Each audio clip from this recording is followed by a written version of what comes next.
नमस्कार साथियों, आप सभी कैसे हैं। आप सभी का आर्यन ऑल एग्जाम नोट्स में मैं राम नरेश मिश्र स्वागत एवं अभिनंदन करता हूं। दोस्तों, आज मैं आप सभी के लिए प्राचीन भारत का इतिहास मौर्य काल से संबंधित 30 महत्वपूर्ण प्रश्नों को लेकर आया हूं, जो सभी प्रकार की परीक्षाओं के लिए बहुत महत्वपूर्ण है।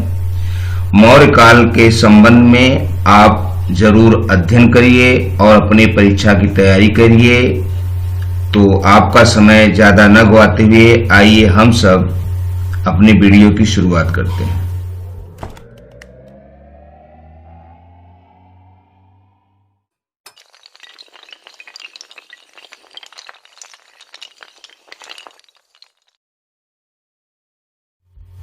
दोस्तों, मौर्य काल के संबंध में जानकारी मेगास्थनीज के इंडिका से हमें मिलती है, जिसमें यह बताया गया है कि भारतीय समाज 7 वर्गों में विभाजित था।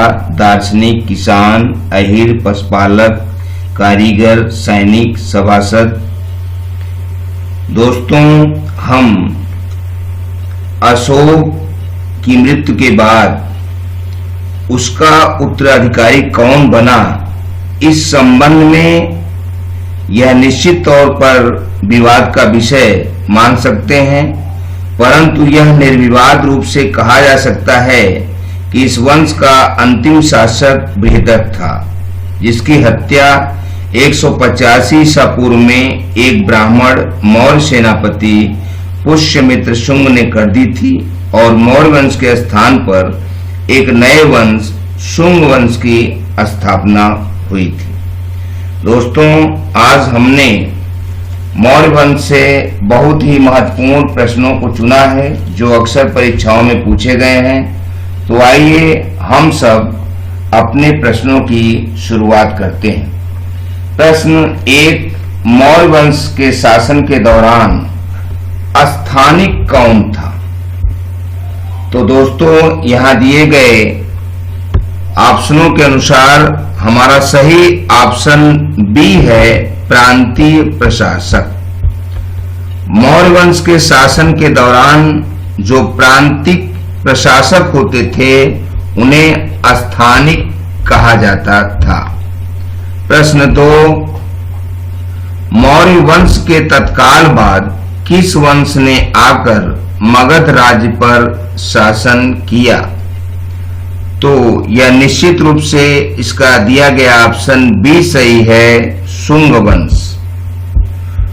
शुंग वंश के ही एक ब्राह्मण मौर्य सेनापति पुष्यमित्र शुंग ने बृहदत्त की हत्या करके शुंग वंश की स्थापना की थी और यह स्थापना काल 185 ईसा पूर्व में हुआ था। प्रश्न 3, 1915 ईस्वी में खोजी गई वह कौन सा शिलालेख है जिसमें अशोक को प्रियदर्शी कहा गया है? कई परीक्षाओं में कई बार यह प्रश्न पूछे गए हैं। बहुत महत्वपूर्ण प्रश्न है।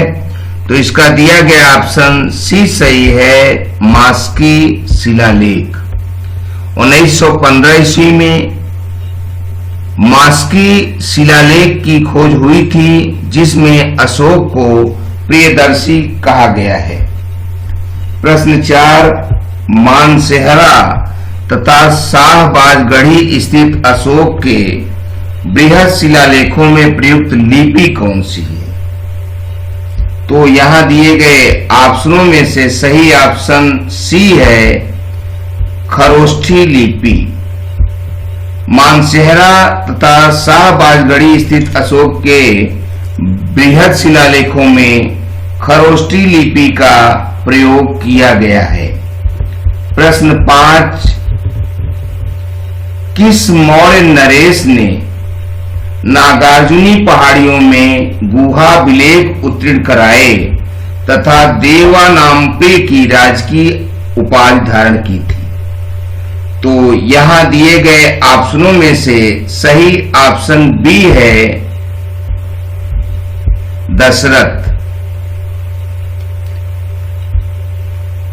तो दशरथ एक ऐसा मौर्य नरेश था जिसने नागार्जुनी पहाड़ियों में गुहा विलेख उत्तीर्ण कराए तथा देवानाम्प्री की राजकीय उपाधि धारण की थी। प्रश्न 6, अशोक को अभिलेख जारी करने की प्रेरणा निम्नलिखित में से किस शासक से मिली थी? तो यहां दिए गए शासकों में से सही ऑप्शन बी है डेरियस। डेरियस एक ऐसा शासक था जिसके अभिलेखों को देखकर अशोक को अभिलेख जारी करने की प्रेरणा प्राप्त हुई थी। प्रश्न 7, शुंग वंश की स्थापना करने के पूर्व पुष्यमित्र शुंग मौर्य प्रशासन में कौन से पद पर कार्य कर रहा था? तो यह भी प्रश्न बहुत महत्वपूर्ण है और अक्सर परीक्षाओं में पूछा गया है। तो यहां दिया गया ऑप्शन बी सही है, सेनापति। शुंग वंश की स्थापना करने के पूर्व पुष्यमित्र शुंग मौर्य वंश के सेनापति के पद पर कार्य करता था। यह सेनापति पुष्यमित्र शुंग मौर्य वंश के अंतिम राजा बृहदत्त की 185 ईसा पूर्व में हत्या कर दी थी और स्वतः राजा बनके शुंग वंश की स्थापना की थी। प्रश्न 8, मौर्यों के प्रशासनिक अधिकारियों को किस सामान्य नाम से पुकारा जाता था? तो यहां दिए गए ऑप्शनों में से ऑप्शन सी सही है, अमात्य। मौर्यों के प्रशासनिक अधिकारियों को अमात्य नाम से पुकारा जाता था और यह प्रशासनिक अधिकारी एक अच्छे पद के अधिकारी माने जाते थे और उन्हें राजकीय पूरा सम्मान प्राप्त होता था। प्रश्न 9, अशोक के निम्नलिखित किस शिलालेख में कराधान का विशेष उल्लेख हुआ है? तो यहां दिए गए ऑप्शनों में से ऑप्शन ए सही है, रुम्मिनदेई स्तंभाभिलेख। रुम्मिनदेई स्तंभाभिलेख एक ऐसा अभिलेख है जो अशोक के काल के समय कराधान का विशेष उल्लेख शिलालेखों पर प्राप्त हुआ है। प्रश्न 10, यद्यपि अशोक के अनेक पुत्र होने के बावजूद उसके अभिलेखों में जिस एकमात्र पुत्र का उल्लेख है वह है, तो यहां दिए गए अशोक के पुत्रों का जो अभिलेख में प्राप्त पुत्र का वर्णन है वह दिया गया ऑप्शन बी सही है, तीवर। अशोक के पुत्र तीवर के संबंध में अभिलेखों में जानकारी प्राप्त होती है। प्रश्न 11, किस यूरोपीय विद्वान ने जस्टिन आदि यूनानी लेखकों द्वारा प्रयुक्त सेंड्रोकोट्स नाम की पहचान चंद्रगुप्त मौर्य के रूप में की है? तो यहां दिया गया ऑप्शन हमारा सी सही है, विलियम जोन्स। विलियम जोन्स यूरोपीय विद्वान ने जस्टिन आदि यूनानी लेखकों द्वारा प्रयुक्त सेंड्रोकोट्स नाम की पहचान चंद्रगुप्त मौर्य के रूप में की है। प्रश्न 12, अशोक न्यग्रोध नामक जिस व्यक्ति से प्रभावित होकर बौद्ध बना था वह कौन था या उसका नाम क्या था? तो यहां दिया गया ऑप्शन बी सही है, भतीजा। अशोक न्यग्रोध नामक जिस व्यक्ति से प्रभावित था जो उसे बौद्ध बनाने में मदद की थी, उसका संबंध उसके भतीजे के रूप में था। प्रश्न 13, इलाहाबाद के स्तंभाभिलेख में उल्लेखित अशोक के रानी का नाम क्या है? तो यहां दिए गए ऑप्शनों में से सही ऑप्शन सी है, कारुवाकी। कारुवाकी अशोक की रानी के नाम में उल्लेखित हैं और इनका उल्लेख इलाहाबाद के स्तंभाभिलेख में मिलता है। प्रश्न 14, अशोक के कौन से शिलालेख को एक भिन्न शैली वास्त्रोफेदन या हलावर्त गौमुत्रिका में लिखा गया है? तो यहां दिया गया ऑप्शन बी सही है, येर्रागुड्डी लघु शिलालेख। अशोक के येर्रागुड्डी लघु शिलालेख से एक भिन्न शैली वास्त्रोफेदेन या हलावर्त गौमुत्रिकी का वर्णन मिलता है। प्रश्न 15, अशोक ने अपने कौन से अभिलेख में जीव हिंसा निषेध की बात करता है? तो यहां दिए गए ऑप्शनों में से ऑप्शन ए सही है, प्रथम शिलालेख। अशोक ने अपने प्रथम शिलालेख में जीव हिंसा रोकने की बात करता है। प्रश्न 16, अशोक के सारनाथ स्तंभ अभिलेख में निम्नलिखित में से किस जानवर का उल्लेख नहीं हुआ है? तो यहां दिए गए ऑप्शनों से ऑप्शन ए सही है, शेर। अशोक के सारनाथ स्तंभ अभिलेख में शेर से संबंधित नाम का उल्लेख नहीं है, शेष हाथी, घोड़ा, बैल का उल्लेख हुआ है। प्रश्न 17, निम्नलिखित में से किसने कौटिल्य के अर्थशास्त्र की पांडुलिपि को सर्वप्रथम खोजा तथा उसका अध्ययन किया? तो यहां दिया गया ऑप्शन सी सही है, आर शाम शास्त्री। आर शाम शास्त्री ने कौटिल्य के अर्थशास्त्र की पांडुलिपि को सर्वप्रथम खोजा तथा उसका अध्ययन भी किया था। प्रश्न 18, मगध साम्राज्य का अंतिम विस्तार कलिंग विजय के रूप में था। इसकी शुरुआत निम्नांकित में से किस वजह से हुई थी? तो यहां दिए गए ऑप्शनों में से ऑप्शन ए सही है, अंग विजय। मगध साम्राज्य का अंतिम विस्तार कलिंग विजय के रूप में था, क्योंकि कलिंग विजय होने के पश्चात अशोक का मन बहुत दुखी हो गया था। कई लाख सेनानी दोनों पक्ष से मारे गए थे और कई लाख घायल हुए थे। इससे अशोक व्यथित हो गया था और वह युद्ध न लड़ने का फैसला किया था और यह अंग विजय के रूप में सामने आया था। प्रश्न 19, भारत में प्रथमतः साम्राज्य की स्थापना निम्नलिखित में से किस शासक के द्वारा किया गया? तो यहां दिए गए ऑप्शनों में से ऑप्शन सी सही है, चंद्रगुप्त मौर्य द्वारा। भारत में प्रथमतः साम्राज्य की स्थापना चंद्रगुप्त मौर्य द्वारा की गई थी।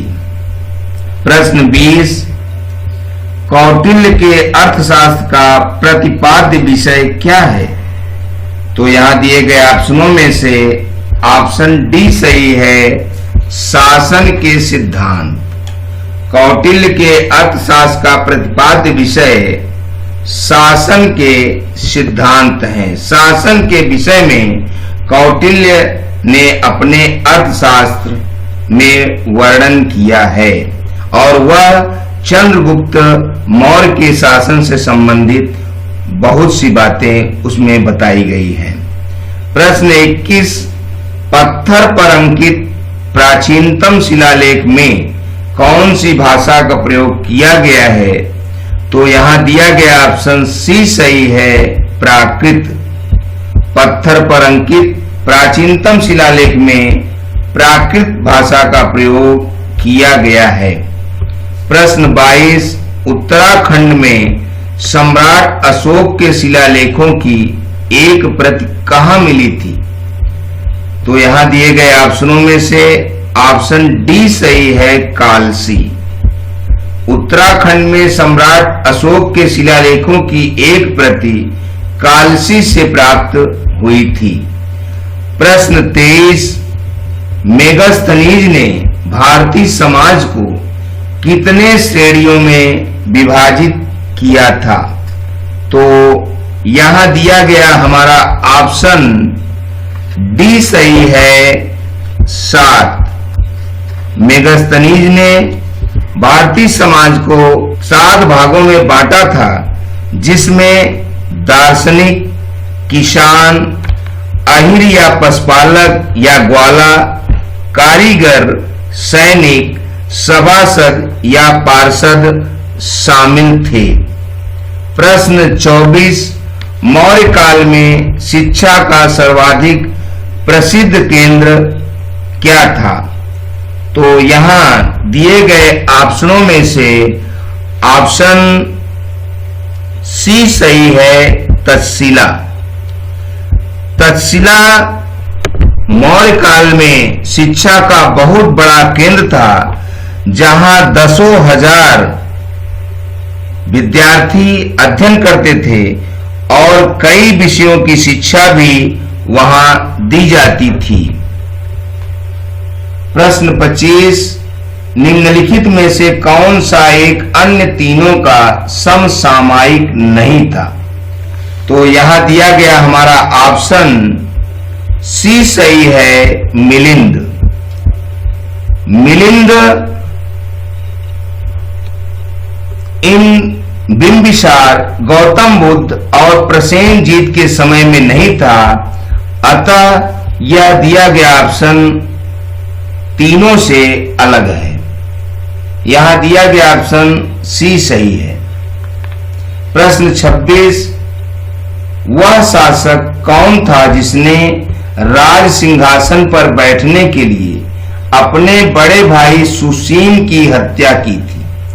तो यहां दिया गया ऑप्शन ए सही है, अशोक। अशोक शुरुआती दौर में बहुत ही क्रूर था। वह सिंहासन प्राप्त करने के लिए अपने बड़े भाई तक की हत्या की थी और वह उसका बड़ा भाई सुसीम था। तो अशोक बाद में बौद्ध धर्म ग्रहण करके एक बहुत ही शांत प्रकृति का राजा बन गया, जिसने कभी भी युद्ध न करने की प्रतिज्ञा भी की थी कलिंग युद्ध में। इस प्रकार से अशोक एक आदर्श राजा साबित हुआ था। प्रश्न 27, निम्नलिखित में से प्राचीनतम राजवंश कौन सा है?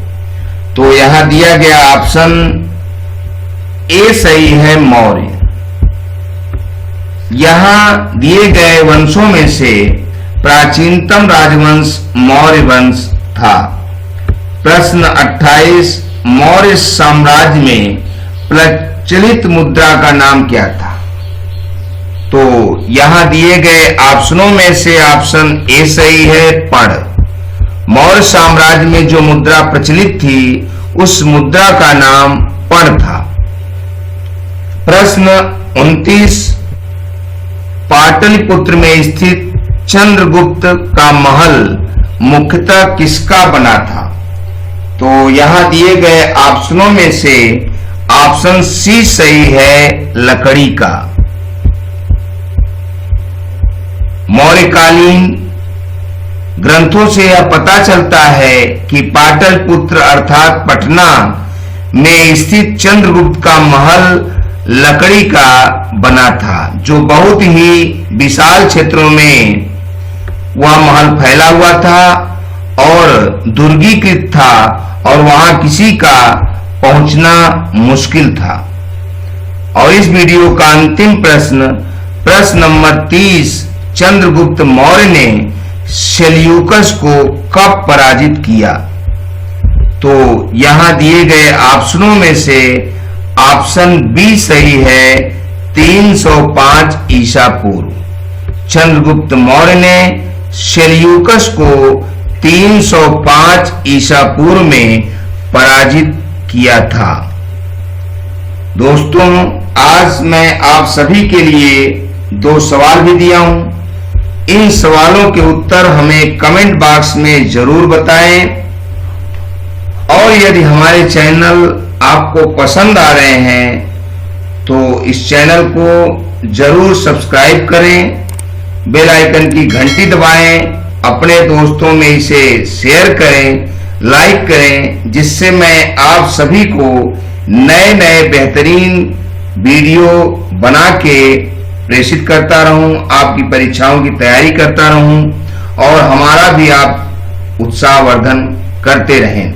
प्रश्न 1, मौर्य काल में शिक्षा का सर्वाधिक प्रसिद्ध केंद्र क्या था? और प्रश्न 2, मौर्य वंश के तत्काल बाद किस वंश ने आकर मगध राज्य पर शासन किया? तो आज के वीडियो को समाप्त करना चाहेंगे। शीघ्र ही नए वीडियो के साथ उपस्थित होंगे। शुक्रिया, थैंक यू, धन्यवाद।